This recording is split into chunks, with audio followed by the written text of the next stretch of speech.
Hey everybody, how's it going? So, towing.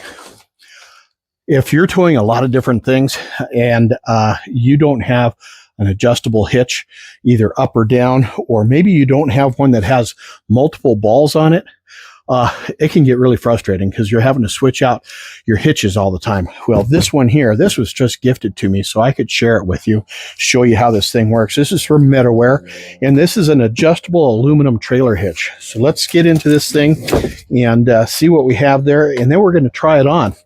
So first things first, let's pop this puppy open.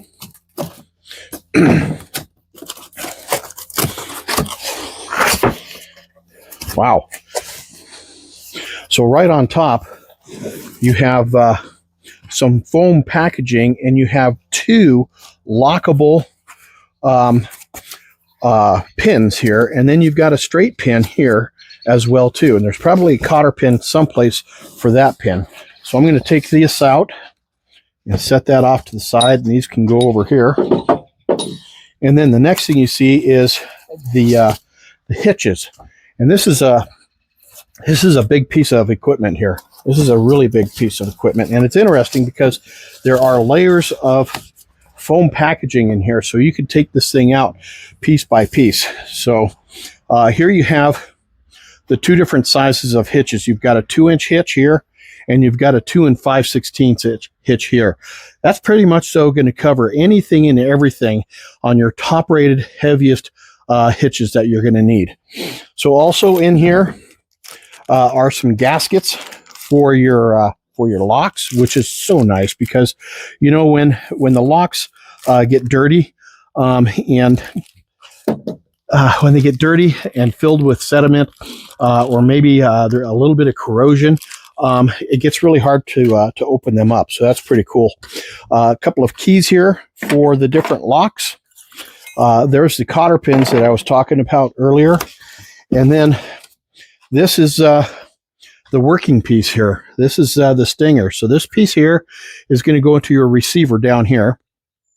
And then the balls are going to be slid up and down here to the specific height of whatever trailer it is that you're towing, so that your trailer is level once it's attached to your truck. Now, your truck is probably going to have a little bit of squat, and so you want to make sure that after it is attached and you get the squat, that your trailer is as level as possible.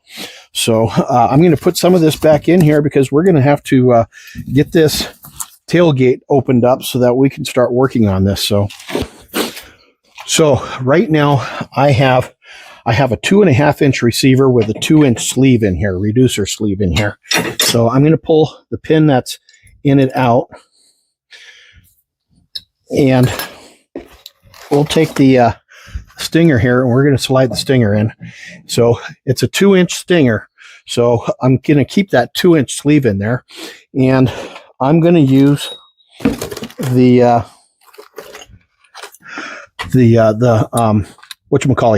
pin that came with the receiver here. Now you can also use one of these guys here, one of these locking ones, which is actually not a bad idea.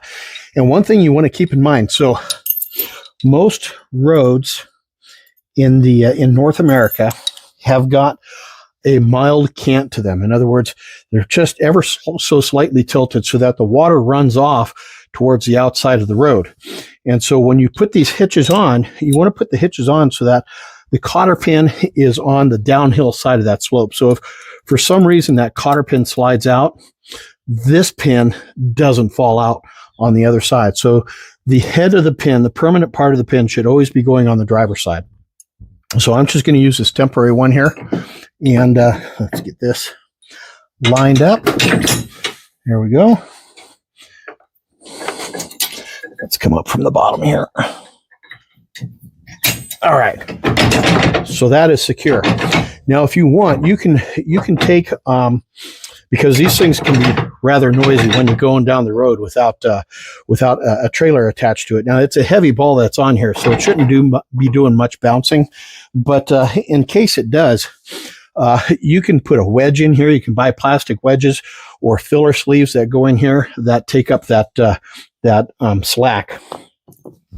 So now we're going to put this on.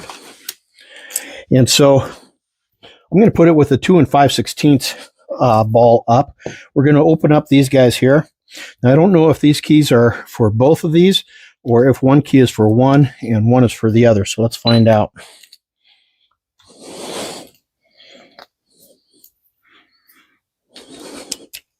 No, you can use these keys on both of them. And yeah, this thing weighs about 15 pounds. So if you let that thing slide off and land on your toe or somebody else's toe, you'll know that you just had something land on your toe. And it won't be fun. There we go.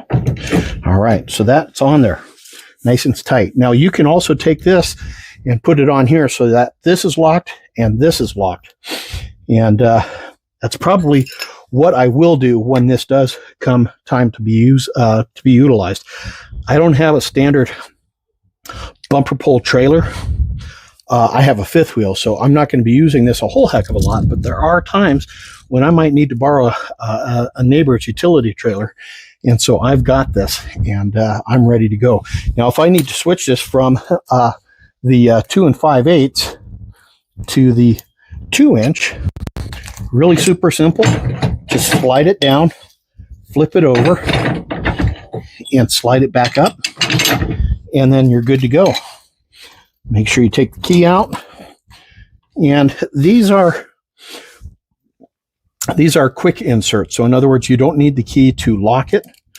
If you unlock it, take the key out and then reinsert it, it's locked. So these things are fantastic. They give you the ability to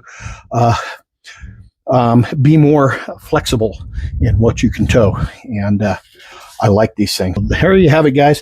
Have yourselves a fantastic day. Don't forget to keep one set of keys in your rig and another set of keys someplace else where you know where they're at in case you lose one set. Have a great day, everybody. We'll catch you later. Cheers, y'all. Hey, I just wanted to say a quick thank you for taking the time to watch my video. If you'd like to see more videos, the link to my Amazon storefront is down in the descriptions, and I'd love it if you'd take a little walk over there. Check it out. Have yourselves a fantastic day. We'll catch you later. Cheers, y'all.